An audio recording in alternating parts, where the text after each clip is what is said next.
Retro songs round లో second contestant is going to be Krishna Chaitanya. కనివి తీరలేదే నా మనసు నిండలేదే ఏనాటి బంధమీ అనురాగం కనివి తీర. Hi sir. Hey what's up, how are you?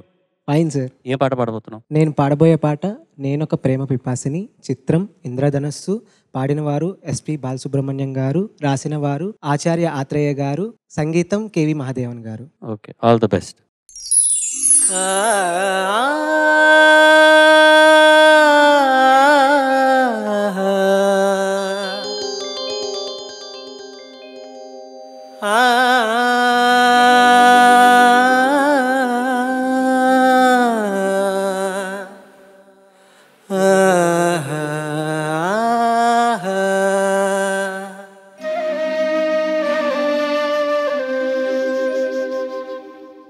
నేనొక ప్రేమ పిపాసిని,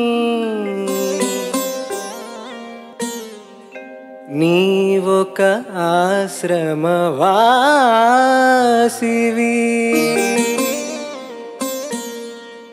నా దాహం తీరనిది, నీ హృదయం కదలనిది.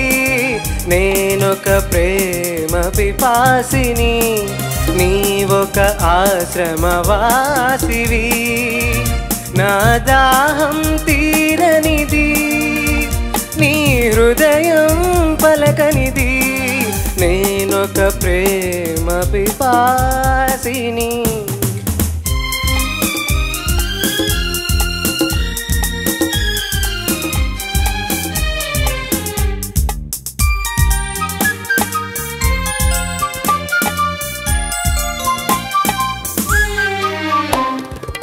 తలుపు మూసిన తలవాకిటనే పగలూరేయి నిలుచున్నా, పిలిచి పిలిచి బదులే రాక అలసి తిరిగి వెళుతున్నా. తలుపు మూసిన తలవాకిటనే పగలూరేయి నిలుచున్నా, పిలిచి పిలిచి బదులే రాక అలసి తిరిగి వెళుతున్నా. నా దాహం తీరనిది, నీ హృదయం కదలనిది. నేనొక ప్రేమ పిపాసిని.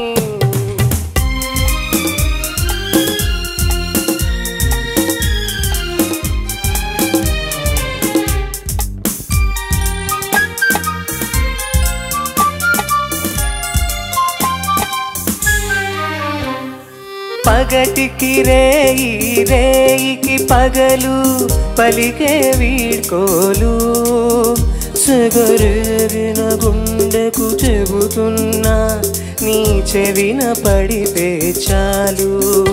నీ జ్ఞాపకాల నీడలలో నన్నెప్పుడో చూస్తావు, నన్ను వలచావని తెలిపేలోగా నీవురైపోతాను. నేనొక ప్రేమ పిపాసిని, నీవొక ఆశ్రమవాసివి, నా దాహం తీరనిది, నీ హృదయం కదలనిది. నేనొక ప్రేమ పిపాసిని.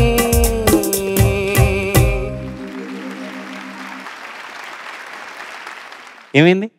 వణుకొచ్చింది సార్ లైట్గా. ఎక్కడ? అలా పనులు ఓపెనింగ్ ఆల్. దాని తర్వాత నా దాహం తీరని ఎప్పుడూను అన్నీ సమన్లోనే తీసావు. ఎక్కడ తక్క ఆఫ్టర్ బీట్ ఒకటి రావాలి. అన్నీ ఆఫ్టర్ బీటే వస్తాయి అనుకుంటా యాక్చువల్గా. నా దాహం తీరనిది నువ్వు అన్నీ సమన్లో పాడావు.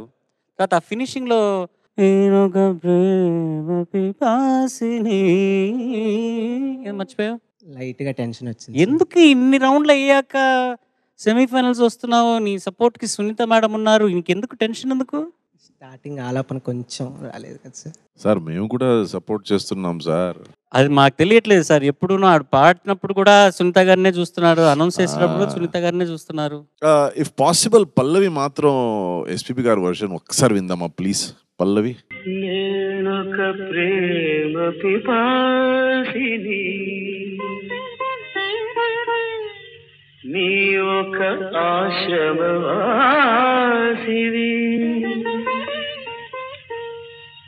నా దాహం తీరనిది నీ హృదయం కదలనిది నేనొక ప్రేమ పిపాసిని నీ ఒక ఆశవాసివి నా దాహం తీరనిది నీ హృదయం కదలనిది నేనొక ప్రేమ పిపాసిని. అంటే this so much for all of us to learn అని. Yes sir. మంచి ప్రయత్నం కేసీ. డెఫినెట్గా ఎస్పీబీ గారు పాడిన ఫీల్డ్లో ఒక 10% కూడా మనం పాడితే మేము గెలిచినట్టే. 10% పాడితే చాలు. And I think you really ఒక చాలా మంచి ఆనెస్ట్ అటెంప్ట్. ఆయన ఫీలింగ్ కోసం ఈజ్ యూజ్డ్ విబ్రాటో, ఆ ఒక వణుకుంటుంది కదా, కానీ అది ఫీల్లో ఉంది. నేను అదే అబ్జర్వ్ చేద్దామని మీరు కూడా చేస్తున్నారు, కానీ ఇట్ ఈస్ సౌండింగ్ వీక్. అది ఆ విబ్రాటో అనేది వణుకు వీక్గా వినబడకూడదు, ఫీల్తో వినబడాలి. అదొక చిన్న ఒక correction, you have to work on that. And otherwise ఆ సంగతిలో ఆ వాసిని అనే ఒక వర్డ్ మీరు వా అలా హార్ష్గా చేస్తున్నారు, ఆయన చాలా స్మూత్గా చేశారు. సో ఆ smoothness wheel all have to practice. మనందరూ అది ప్రాక్టీస్ చేస్తూ ఉండాలి. హౌ టు ఆ సంగతులు సాఫ్ట్గా స్మూత్గా ఎలా పాడడం అనేది school, SPB sir school of singing. So అది we'll all have to imbibe, inculcate, practice. But overall I think KC చాలా మంచి ప్రయత్నం, మంచి ఫీల్, ఎస్పెషల్లీ చరణాల్లో మంచి feeling. Thank you sir. Good attempt. Thank you sir. నేనొక ప్రేమ పిపాసిని. కేసీ బిగినింగ్ లో అలా టెన్షన్ పడ్డానికి గల కారణం ఏంటి? సస్టైన్ అవ్వలేదు నోట్స్. Yes ma'am. ఎందువల్ల అంటే అక్కడ మూడ్ ఆఫ్ అయిపోయి దాని ఎఫెక్ట్ నెక్స్ట్ పాట మీద పడకూడదు కదా. Yes ma'am. పవిత్ర పర్ఫామ్ చేసినప్పుడా తను లిరిక్ మర్చిపోయింది, అయినా కూడా అప్పటికప్పుడు ప్రెజెన్స్ ఆఫ్ మైండ్ అది అంతే. అందులో నుంచి బయటకు వచ్చేసింది. ఆ ఇబ్బందిని చాలా ధైర్యంగా దాటేసి ముందుకెళ్ళిపోయింది. అది కూడా ఒక లెర్నింగ్ ఇక్కడ. Yes ma'am. నీ హృదయం పలకనిది. తనతో మేనేజ్ చేసింది అనేది చూడలేదు నేను. తను ఆ సిచ్యువేషన్ ని ఎలా మేనేజ్ చేసి వెంటనే ఆ మొమెంట్ నుంచి ఎలా దాటేసి ముందుకెళ్ళింది అనేది మనందరం నేర్చుకోవాల్సినటువంటి విషయం. ఎందుకంటే స్టేజ్ పర్ఫార్మెన్స్ కావచ్చు, కాంపిటీషన్ కావచ్చు, అక్కడ తడబడి ఆగిపోతే అది కరెక్ట్ కాదు కదా. Yes ma'am. సో ఒక ఇంప్రెషన్ ఆర్ ఒక చిన్న డిస్టర్బెన్స్ నీ మైండ్ ని క్యారీ చేయకూడదు. Yes ma'am. అది ఖచ్చితంగా పాట మొత్తాన్ని ఎఫెక్ట్ చేసే అవకాశం ఉంది. బట్ సెకండ్ చరణం నుంచి అద్భుతంగా పాడావు నువ్వు. Thank you ma'am. అంటే అప్పటికి నీకు ఆ కాన్ఫిడెన్స్ మళ్ళీ తిరిగి వచ్చింది, మళ్ళీ ఆ పాటని నువ్వు గ్రిప్లోకి తెచ్చుకున్నావు. కానీ అప్పటి నుంచి నీ వాయిస్ కూడా బ్రైట్గా వినిపించింది. బట్ చరణ్ గారు చెప్పింది ఎప్పటికీ సమం మీద కన్వీనియంట్గా పాడావు నువ్వు. అది దీనిలో ఆ ఇంట్రికసీస్ చాలా నేర్చుకునే అవకాశం ఉన్నటువంటి పాటలు అవి. Yes ma'am. ఇవన్నీ విని ఎంజాయ్ చేయటం మాత్రమే కాదు, ఇవన్నీ టెక్స్ట్ బుక్స్ లాంటివి. Okay, yes ma'am. బాగుంది, చాలా మంచి ప్రయత్నము. కాకపోతే ఇదిగో చిన్న చిన్నవన్నీ సరి చేసుకుంటే అద్భుతంగా ఉంటుంది. Okay, all the best. I will. AC sir. బాగా పాడావు. Thank you sir. ప్రతి ఎపిసోడ్లోనూ కొత్త కొత్త పాటలు, మంచి మంచి పాటలన్నీ ఎంపిక చేసుకుని పాడుతున్నావు. చాలా బాగా పాడావు ఈ పాట. Thank you sir. ఈ పాటకు సంబంధించి ఏంటంటే నాకు అనిపించింది ఏంటంటే స్వరానికి అక్షరం సమకూరిస్తే అది చాలా కాలం ఉంటుంది ఆ పాట. కానీ అక్షరానికి స్వరం సమకూరిస్తే అది కలకాలం ఉంటుంది. కలకాలం ఎందుకున్నాయి ఈ పాటలు అంటే కారణం అదే.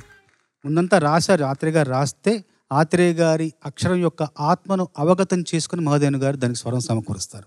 అందువల్లే ఇంతకాలం నిలిచి ఉన్నాయి, ఇప్పటికీ కొత్తగా ధ్వనిస్తున్నాయి పాటలు. ఇందులో 2 విషయాలు చెప్పాలి. పిపాసి అంటే ఏంటి? ప్రేమ పిపాసిని అన్నాడు. ప్రేమ పిపాసి అంటే ప్రేమ కోసమే ఉన్నవాడు. పిపాసితుడు అంటే దాహంతో ఉన్నవాడు, దాహార్తి కలిగిన వాడు పిపాసితుడు. పిపాసి అంటే దాహంతో ఉన్నవాడు. అట్లాగే తలుపు మూసిన తలవాకిటనే, తలవాకిలి అంటే ఇంటికి 2-3 ద్వారాలు ఉండేవి ఇంతకు పూర్వం. మొదటి ద్వారాన్ని, ముందు ద్వారాన్ని తలవాకిలి అంటారు. అంటే ఆ 2వ ద్వారం వైపు వెళ్లకుండా, అంతవరకు వెళ్లకుండా మొదటి ద్వారం దగ్గరే ఎదురు చూస్తున్నాడు, పగలూరి నిల్చున్నాడు. నన్ను వలచావని తెలిపేలోగా నివురైపోతాను. నివురంటే నివురంటే నిప్పు ఉంటుంది కదా, ఎస్ నిప్పు ఆరిపోతూ ఆరిపోతూ ఆరిపోతున్నప్పుడు ఆ నిప్పు మీద బూడిద వస్తుంది కదా, దాన్ని నివురు అంటాం. నన్ను వలిచావని తెలిపోలాగా నేను నివురైపోతాను, నిప్పులాగా నేను ఇట్లా కాలుతున్నాను, నువ్వు తెలిపేలోగా నేను కాలిపోయి పూర్తి కాలిపోయి బూడిదైపోతా అని అర్థం. ఎస్ తర్వాత నిజంగా సునీత గారు చెప్పింది చాలా సబబుగా అనిపించింది. రెండో చరణం చాలా బాగా పాడావు. థ్యాంక్ యూ మొదటి పల్లవి మొదటి చరణం పర్వాలేదు. మొదటి పల్లవిలో మొదటి చరణంలో నువ్వు ప్రేమ పీనాసివి, తర్వాత ప్రేమ పిపాసివి అయ్యావు. Thank you sir. నేనొక ప్రేమ పిపాసిని. Judges thank you so very much. ఈ పాట విన్నప్పుడు ఒక చిన్న సన్నివేశం గుర్తుకొచ్చింది. ఆత్రేయ గారు నాన్నగారు ఎప్పుడు కలిసినా కూడా ఈ పాట అడిగి పాడించుకునేవారట. ఆత్రేయ గారు నాన్నగారు కలిసినప్పుడు ఎప్పుడు ఈ పల్లవి ఎప్పుడు అడిగి పాడించుకునేవారట. ఎప్పుడు ఊరికే కూర్చున్నప్పుడు కూడా ఒకసారి అది పాడరా నాన్న అని చెప్పి పాడించుకునేవారట. అంత ఆయనకి నచ్చిన ఒక అద్భుతమైన పల్లవి అనుకుంటాను ఇది. And what an amazing song. Musicalities apart, ఈ సీజన్ మొత్తానికి ఈ పాటలో నువ్వు ప్రజెంట్ చేసిన ఈ భావం ఇంతవరకు ఎవరు ప్రజెంట్ చేయలేదు.